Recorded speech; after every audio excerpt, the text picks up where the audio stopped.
ఈరోజు మనం డయాబెటిస్ ఉన్నవాళ్ళు ఎంత వ్యాయామం చేస్తే సరిపోతుంది, how much exercise is needed sir? నేను జిమ్కి వెళ్తే చాలా, యోగా చేస్తే చాలా, వాకింగ్ చేస్తే చాలా, గంట నడవాలా, 2 గంటలు నడవాలా అని చాలామంది డౌట్స్ పడుతుంటారు. ముఖ్యంగా డయాబెటిస్లో మనకి గుడ్ షుగర్ కంట్రోల్ రావాలి అంటే, ప్లస్ వాళ్ళకి మన మందులు బాగా పనిచేయాలి అంటే, ముఖ్యంగా రోజుకి 30 నిమిషాల వ్యాయామం తప్పనిసరి. రోజుకి 30 మినిట్స్ 24 అవర్స్లో. దాంతోపాటు వారానికి 150 నిమిషాలు మినిమం, అంటే 2.5 అవర్స్ ఎక్సర్సైజ్ కావాల్సి ఉంటుంది.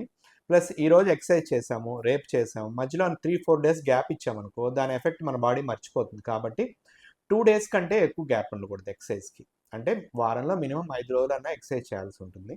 సో 2 డేస్ కంటే గ్యాప్ పెరిగిపోతే ఏమవుతుంది, మళ్ళీ మన బాడీ ఎక్సర్సైజ్ యొక్క బెనిఫిట్స్ మర్చిపోతుంది అనమాట, ఉండవు.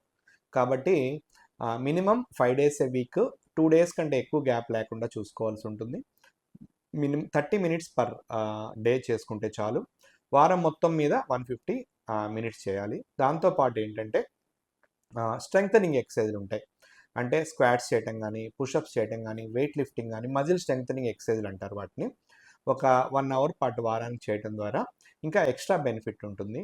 కాబట్టి ఎంత ఇంటెన్సిటీగా చేసామనే దానికంటే మనం ఎంత రొటీన్గా చేసామనే దాన్ని బట్టి మనకి రిజల్ట్స్ ఉంటాయి అనమాట. అంటే సార్ నేను 3 అవర్స్ చేశాను సార్ అనే దానికంటే ఎవ్రీడే హాఫ్ అన్ అవర్ పాటు, నెల పాటు ఆగకుండా చేశాను సార్ అనే దానికి చాలా ఎక్కువ రిజల్ట్స్ ఉంటాయి. కాబట్టి ఎక్సర్సైజ్ అనేది రొటీన్గా పెట్టుకోండి షుగర్ పేషెంట్స్కి.